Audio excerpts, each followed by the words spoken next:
because meetings tend to go long and I never get a chance to eat. So I end up eating like a bag of Doritos. So now I'm gonna have an apple and a sandwich. This is my first title as game director. First time in the chair of game director. I expected it to be hard work, but the sheer volume of work and the amount of stuff you have to carry in your head and be on about all the time is staggering. It's huge. I'm such a fucking horrible sandwich maker. This shows my true inexperience. I want to take what we started and push it 10 times further, you know, get more of the story, more of the mythology embedded in, while picking up all the things that we felt, wow, we could have really done this better. All right, all set for school. You know, it's my face and my name out there that if this is bad, I'm the guy. You're the guy that fucked up God of War, you know, like, that weighs heavily. I truly believe that we are putting absolutely everything we can into this thing.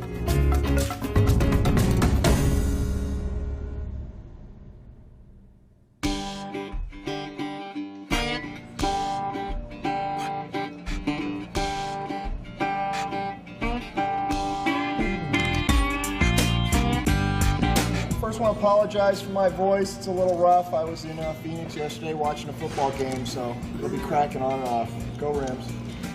Where's Ken? Ken? Anyway. Am I scared or nervous about doing the job? Yes, terrified. But the reality, and the good fortunate thing is, only when I get a chance to think about it. I'm not given much opportunity to think about it. We're starting to get to the point where we have a lot of stuff done, and it's going to be cool to start showing it to everybody. For the most part in the project, I'm, you know, kind of an information person, going to different departments and like a sponge, soak up as much information as I can so I can direct people in the proper way. It's very, very challenging. At times it can be incredibly stressful, like right now. Let's get back to it. It's Rita calling from Sony. In terms of our new leads in the departments, and they're rising from a senior level environment artist to an art director, from an art director to a producer, from a lead animator to a game director. It's really a testament to the level of skill that each individual brings, that they have that multifaceted background, or at least the drive to pursue something and pursue it at 110%. So you can't jump onto the chain until you activate it. The way a game director works at Sony, you gotta have your hands in everything. Maybe much to the dismay of some of the other people, you're the quality control, you're the check to make sure that everything stays within the realm, the mythos that we've created with God of War. I'm in meetings right from when I get in, probably till about 7 or 8, sometimes later than that at night, and then I actually have other work that I have to get done, instead of just sitting around talking like a gas bag. So it sounds like I'm bitching about it, but you know what? It's not, I'm totally into it. I love it, but it's definitely bigger than I had ever imagined. One of the biggest new elements I've had to mentally deal with is the idea that as a producer, you're essentially everyone's boss, so you do wield a considerable amount of quote-unquote power. From the creative side of things, it's probably the one thing I have to constantly put a check on. From where I came from, I was way more involved in the creative. That's nice. As a producer, every time I make a comment on the creative, I have to make sure that I'm cautioning it with the idea of, hey, look, this is one creative mind coming to you with an opinion. This scene is so fucked up, it doesn't, I mean, it's like where you start. There's a lot to be learned about just interacting with people and keeping my cool as much as I can, and you know, not trying to offend people. Like on the last project and up until I started as an art director, I was very blunt and kind of, sometimes I might have had kind of like, you know, a fuck it attitude, but now I have to be a lot more political about things. And it's actually like, the more I do it, the more I understand it, the more I enjoy it. Something that we decided when we originally started the Santa Monica studio was to go for a very open plan office, so that everyone sits in an enormous room. There are very low dividers between different people's desks. We try and keep people sitting next to the people that they are directly working with. So, you know, the combat guys have most to do with the animators, so they sit next to the animators. Production's sat slap bang in the middle of the floor. They basically can see everyone moving around. Everyone is near to the production department. The programmers are all sitting next to each other, and we sit near to the technical artists because they're people that we spend an enormous amount of time communicating with. So, you know, the entire structure of the studio really aims at fostering easy communication that doesn't rely on email and doesn't rely on chance encounters in the hallway. It's very important that you make people talk to each other, and this seems to be a very good way of doing it. Upon my initial observation, it was like, holy cow, you know, everybody is there, and my desk in particular is right on the kind of the main thoroughfare, like I-5 running down the middle of sunny Santa Monica. So, you know, I hear everybody walk by, I hear everybody's conversations. I prefer it just because, you know, I can give Steve shit, or I can give Todd Pappy shit on my left, or whatever. I mean, for that, it's kind of a nice break than just locking yourself in your office. First coming here, I liked everything about the place except for that aspect of it, is sitting in a big, basically like a gymnasium with a bunch of desks in it, and like you could hear like half of what people are talking about all over the place, and it might be kind of hard to get focused, but it really does bring out that collaborative experience. It's in your face. You see what everybody else is doing, so you end up understanding inherently from working here and walking, you know, to go get a soda or something like that. You get an understanding subliminally of what's going on in the game. When we want to get something in the game as simple as Kratos, the main character, goes up to a giant column in the world and grabs it, and then when the player rapidly presses the circle button, he's going to be able to like pull on it and then successfully pull the column down while the column breaks and shatters. There's enemies on top of it that end up falling and dying. Just that one sequence alone, you have to involve the level guys, because they basically have to create the space in which it takes place in. Those level guys will also be modeling the column. Animation has to wait until that column gets designed. Then effects have to get put on it. Then a designer has to put it in and attach it to the buttons. And then a sound person has to come in and attach the sounds on top of that. If any special code has to get done, meaning a tool needs to get written in order to get this to happen, code has to be notified early on. Almost every single department has their hands on this thing, and this is a thing that could, you know, basically take up a minute of gameplay.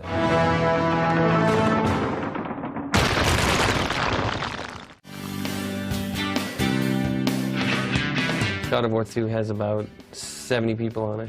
We got a pretty big team. Each department within the game development process has their own lead, and each week we have leads meetings kind of discussing specifics of what's going on. I will jump right in with Charlie's updates. Great, okay.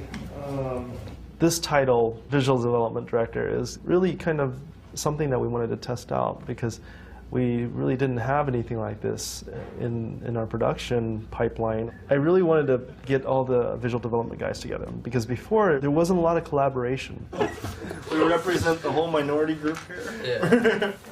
Anyway, this is actually what it's like. I want to get an update on what you guys have been working on this week.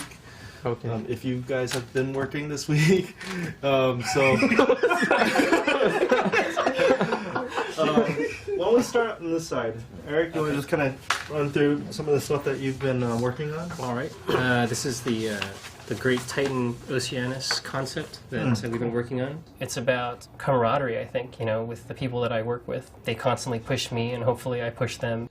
How big is this guy right now? He's huge. He's massive. It's just kind of about really enjoying yourself and really unleashing stuff in your mind to create something better than what we did before on God of War 1. It'd be so cool if we can actually fly through all this stuff. Oh yeah. I think they were talking about that. I don't know if it's going to happen. Would be cool. I've been working on IO horses. I'm definitely excited that I get to be part of, you know, a team that gets to create this, you know, world that people are going to see. It's just another take on Greek mythology, so it's really cool.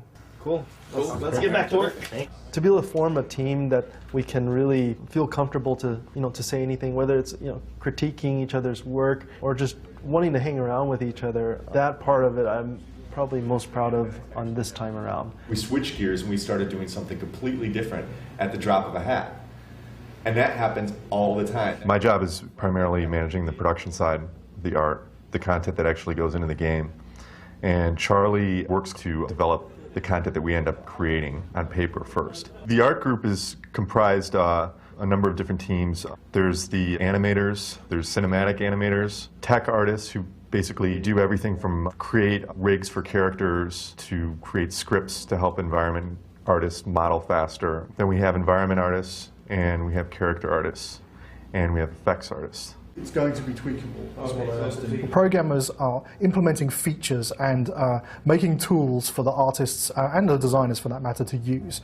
We don't write the game for them. We write the tools which they use to make the game themselves. And we've had enormously good results from doing this. We find that the artists are much better positioned to use all this cool stuff than programmers are. And that's great. That's by design. But my job here entails managing the level design team, making sure they're on task and on track. Level design is a lot about coming up with the puzzles and the layout and the pacing of an area, and coming up with the themes and how they integrate with the story. Yeah. A really good puzzle is you come in, you know your objective, but you're not really quite sure how to reach that goal or objective. And it's kind of the process of going through and figuring out and having that aha moment, you know, like, oh, I get it. And then you're able to like go ahead and solve it.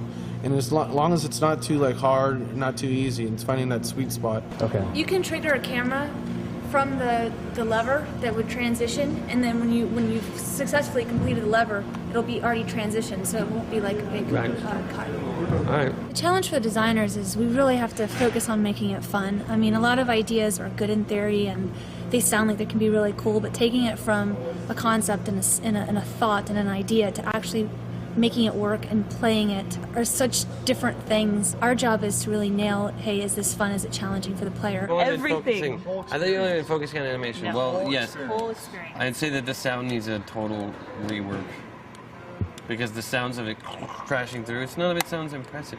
I want DTS 6.1. The best laid plans, you know, it is exactly the best phrase for it, because it doesn't matter how well we plan something out, it doesn't matter how solid we think something is. When you get in there and you see it in 3 dimensions and you play it, you're like, wow. In my head and on paper, it felt different. We have to fix this, you know, we have to change this. I'll magnify that by 1,000 because it's every single aspect has the exact same result. Each department, you know, art, animation, characters, visual development, programming, and design, that was pretty sweet. Only the best here at Sony Computer Entertainment America. We hold things together with really important tape.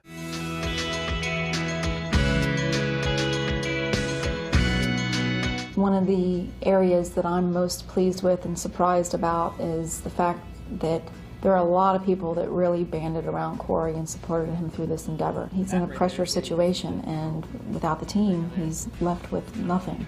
I gotta say, it's way better than it was before. But what I would like to think my reputation is, hey, this guy is very passionate and is constantly all about the game. Like, works tirelessly to find solutions in every possible aspect, and whatever is needed, I do to get the job done. What really most likely goes on is, meh, he's okay. He's a little bit easier to work with than Dave, but you know, he still changes his mind all the time, and can't make up his mind about what he wants. If only he could choose what he wanted. But overall, he's pretty cool. You know, that's probably what it is. Mixed in with, I think he's a dick. I let them win this time to give them a full sense of security. Corey's generally a pretty good guy to work with. There's been a few times, particularly towards the end of this project, where you could swear he's channeling Dave Jaffe sometimes. You know, he can be a very stubborn individual, but generally he's a pretty nice chap. You know, we'll be sitting in a meeting and Corey will say something like, you know, whatever happened to the Golden Fleece, or something like that. It's like, what? You know, everybody's like wondering what's going on with the Golden Fleece, and that becomes the new priority, and the priority isn't the Colossus anymore, it's the Golden Fleece. Well, the Colossus is a lot more important. The priorities change just like that on a dime, so it kind of changes the dimension of the team a little bit very quickly. Corey's a handful, and yes, Corey can be flippant, but it's all well-meaning. I mean, Corey has a great vision, is making a great game. We're all here to support that vision. and you're going to have to change your mind a lot. You're going to have to keep pushing the edge. If something doesn't work that sounded great originally, you're going to have to change it. You might have to change that thing 15 times. I think that's why people can get frustrated with anybody in a creative position, especially one that is in a director position. I mean, everybody bitches about Stanley Kubrick, but he went out and made the finest films ever. When is that on? It's on PBS. Yeah, it's like on PBS. PBS? Yeah. Who watches fucking PBS? I thought people just pretended to watch PBS. Like, I watch the Discovery Channel, the History Channel, and PBS. That's really what I watch. But that's totally not true. You know that they watch like USA and every Lorenzo Lamas movie. We are experiencing some technical difficulties, so we're doing a redo and starting over. Nice. I'm ready. So it's going to start in 10. That's very pretty. Hello? But does your wife do your ringtones for you, or what? All right, start taping now. We had a little glitch in the Cyclops mini game, so we had to start over, and I blame Joel Tobble for that. That's him right there, ladies and gentlemen. The talent level of the team, just the amount of guys here that are able to produce art and animations and think of different crazy ideas to do with Kratos and the programmers. The talent level on the team has just been absolutely astonishing. Although challenging and not easy and not perfect, I think the teamwork that's been going on for the past couple of years is something this whole studio should be proud of. I've never met a group of people who are more enthusiastic and passionate about what they do. Nobody really has an attitude or that's misplaced or anything like that. Everybody has this healthy level competition, and you know, you look over your shoulder to see what somebody else is doing, because maybe you can learn something from them. When you see other environment artists and you go over at lunch or on a break and you check out what they're building and you take off ideas from them and they bounce off ideas with you and everyone's giving feedback. It keeps a little bit of healthy competition going, and at the same time it brings up the quality of the game. This is a team that I think truly inspires each other. You have to be on all the time, and if you're off, people notice and the work suffers. So, you know, you generally need to come in and have 5 good days, not a single bad day. Of course, that's not possible.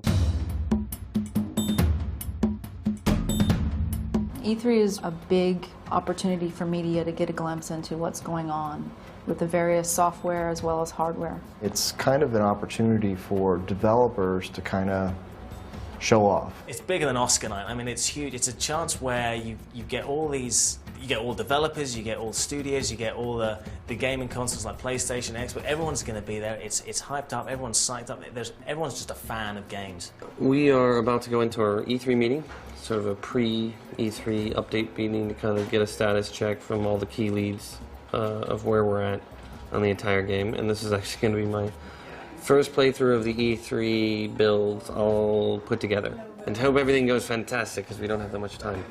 After I hit yes or no on the progressive scan, what's the next image that comes up? Front end. Making demos for E3, it's kind of one of those necessary evils, and it's something that we decided we would embrace when we were working on God of War. We decided, you know, man, it sucks doing this, but you know, let's just make the best of it, because you know, if we're ever going to make this game successful, then you know, making the press notice it at E3 would be very important. We start Corey first. So this begins where? This is the beginning, right there. E3 is important to God of War 2 because this is our opportunity to get the franchise out. We're kind of taking the training wheels off here and giving other people the controller and saying, you know, you play it the way you want to play it. We're going to have to gauge the reaction from that.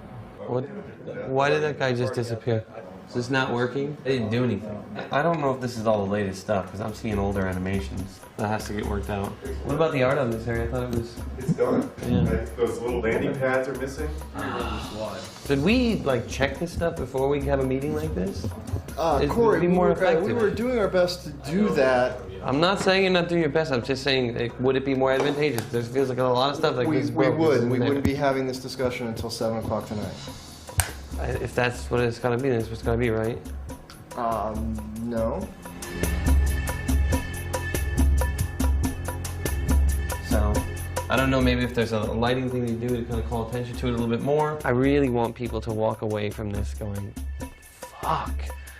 I really didn't think that they could make a game better than the first one. We're just gonna trigger the Medusa to fucking jump you at this point. Right out at you. Like, she's big enough that she essentially almost fills the front screen, and she just, right there and attacks you. Could she pop out? Well, hold on. From this angle, I don't want to swap angles. It'd probably be much lower to be more dramatic, but I want to stay in the hallway. I don't want to pop to other angles. I understand. Player's here, she jumps out, scares him, knocks him, boom, and the camera keeps tracking towards the Medusa, so you get close up into her face and then cut. That's a CS move. Can you do that? It's not a trivial matter. It's no longer simple. It's a non-trivial matter. It was a simple setup before, and it won't be for you though. Right.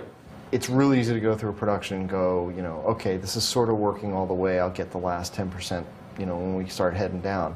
Problem with that kind of mentality is always that 10% turns into 50, 60, 70%, because it's like, oh, well, what I thought was going to work didn't. Now you're back to the drawing board. E3 allows us that opportunity to just go, we're going to get it all done, and it's got to be done all the way. And it kind of is a little wake-up call for a lot of people. I think that's great.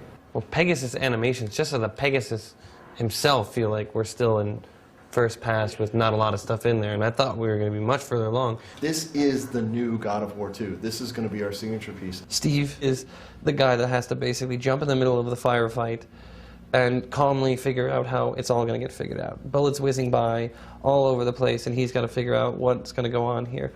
And, you know, I'm over there with like a Gatling gun just firing bullets all over the place, throwing grenades at him. You know, hey, we should change this. Let's put this over here. What if we had rain in this scene? This would be awesome. Budget's going up in his head, schedule's ballooning out of control, and I'm just, you know, like a kid who's found his dad's gun, firing it all over the place. He's not sitting around waiting for this problem to get solved on his own. There's a lot of animation work to be done. For whatever it's worth, it seemed like we've been talking a lot about like art and some animation stuff, but it seems like when you go through the level, there's no enemies in there. There's a no lot of chests. design work that has to go through. Pegasus is like almost like completely undesigned at this point. I totally disagree with that statement. You guys need to sit down and play Pegasus. I played every day at Ray's desk. I mean, it's not. Right. It doesn't feel like. I'm not trying to start shit or anything. I'm just saying, like, we've been talking a lot about the art. I just felt like the artists are here, and from a Pegasus standpoint, I had said I need to sit down with Chip and Aaron. The purpose of this meeting is just to talk about the things that we can do, and then I basically have no place in saying that, I guess.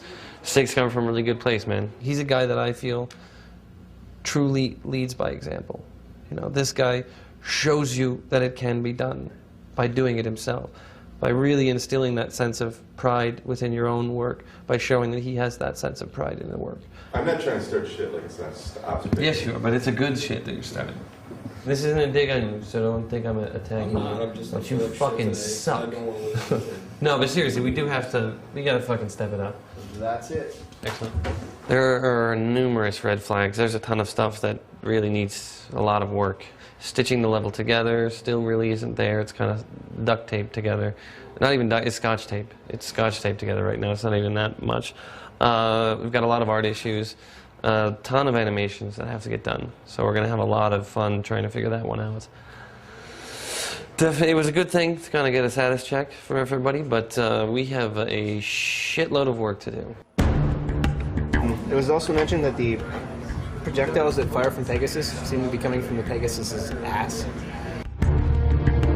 Pegasus is kind of an interesting situation that we got into because it's kind of like developing a new game. Every step of the way, you know, you get one thing fixed and then you find something else that you didn't know about. So it's not like you can say it was broken, but it's a new feature that you need, and it's still happening right now.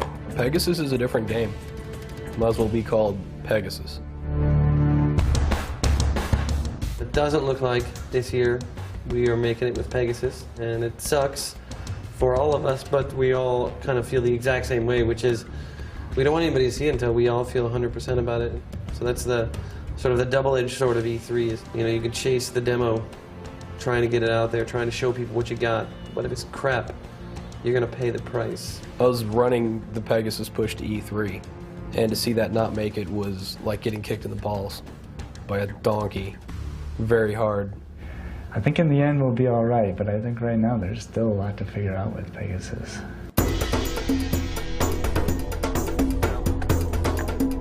Fix those weapons. Right now, you can tell everybody's stressed out, so you don't want to talk to anybody. You just kind of, if you stick around our little biz dev area, it'll be safe. So we're pretty relaxed. Hopefully this will only be seen after the game comes out. So we have to kind of get everything out before everybody builds it. So we've had our share. So now it's their turn.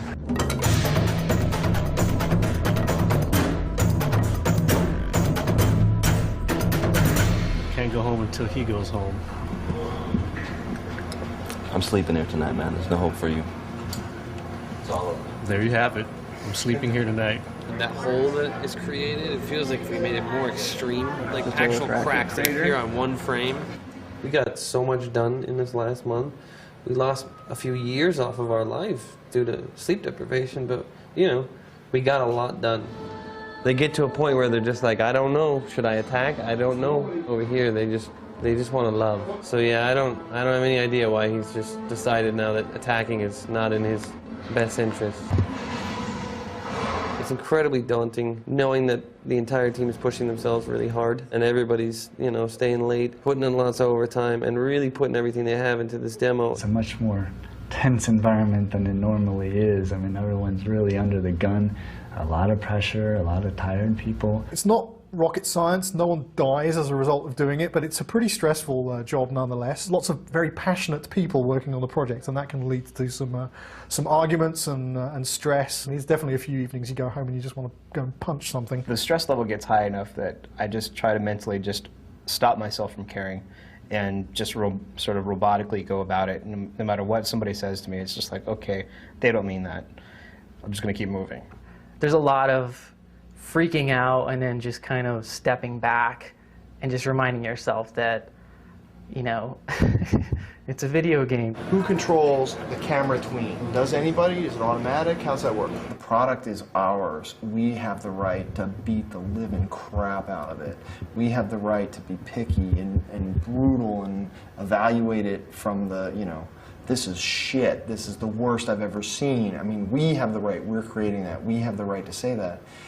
And I find that if we don't take that approach, or if someone doesn't take that approach, when we release the product, everyone else in the world will.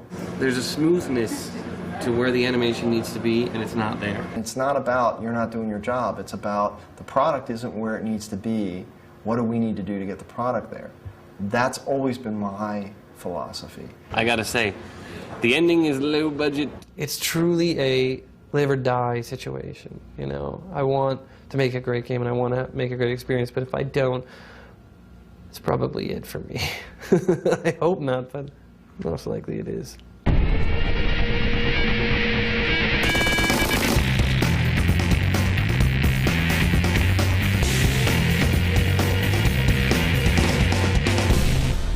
I drove around for an hour looking for a parking space.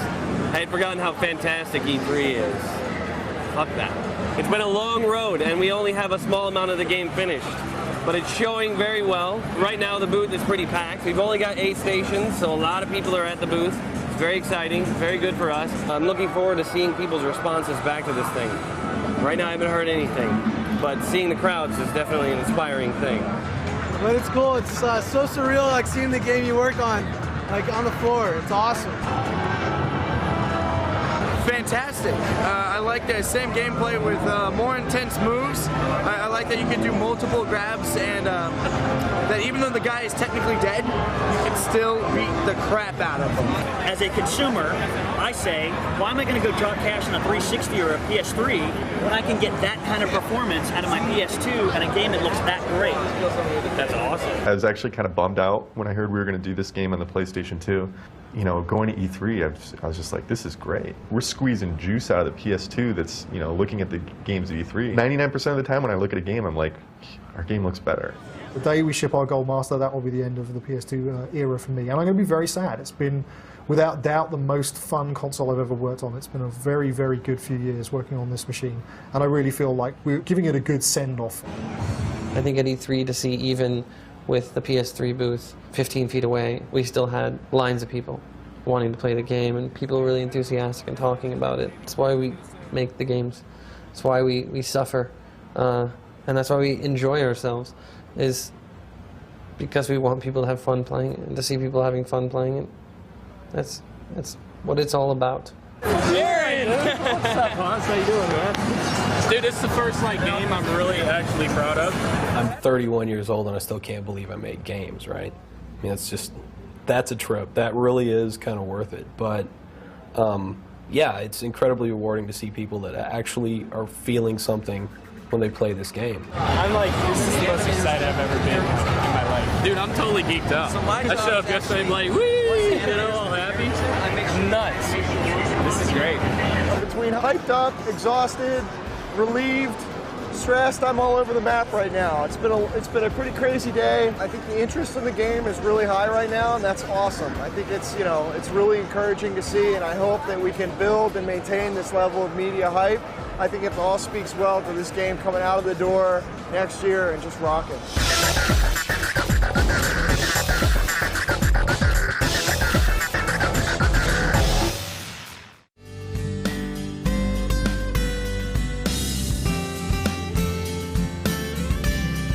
Alpha is all of the content that's taking up the proper amount of memory space on the disk, implemented in the way that it's supposed to be implemented. Though it may not be fun, though it may not be perfectly, the emphasis on the syllable was wrong, perfectly implemented, and it may not be, have the final look of the entire thing, but the elements have to be there. Okay. Good to go. Sweet. Thank you. Solid. 15 days until alpha. Yay! Basically, this is the big push. This is it. Basically, we're in the mode right now where there's the final things that we're putting together to put together the game. These guys are working their asses off, and I'm thinking about how to reward them. We have to do something. We have to get together and really have an opportunity as a team to toast each other, toast the progress thus far, and what we've been able to achieve in such a short amount of time, and with the stresses and the strains. These are the most talented people I have ever been privileged to work alongside, and that's the honest to God's truth. I feel great. We have done a lot. I know that at the Halloween party last year, we still had a lot of work ahead of us, and there was a lot of uncertainty. What we've accomplished in this period of time is just amazing.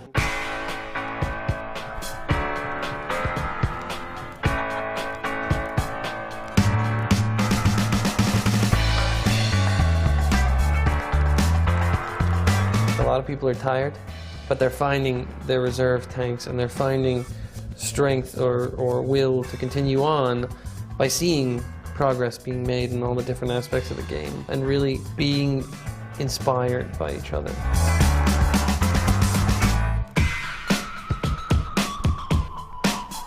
There's definitely a few things in this game. There's been a couple of things I've seen in the last few weeks. It's like, God damn, that's pretty fucking cool. It's going to be pretty good. This is a very important time for our studio. If we can come out and make God of War 2 better than the first one, we'll be recognized the industry over as a powerhouse. It's all about doing what we can to achieve perfection. And I think we know we'll never hit it 100%, but the mantra that's never talked about, but the general force of the leadership here within the studio is let's always strive for it. I'm out to make the best game possible. The amount of time and effort and energy and life that I've put into these things, I don't get it back, so you might as well do it right. It's really for the fans of this game, and the more people that play it, the better that we feel. That we've really reached out to a lot of people, taken these people on an adventure, told them a story.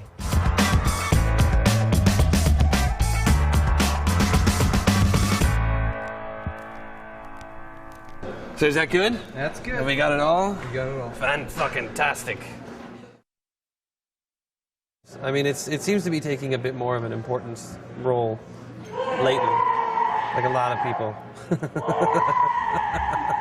What's going on here?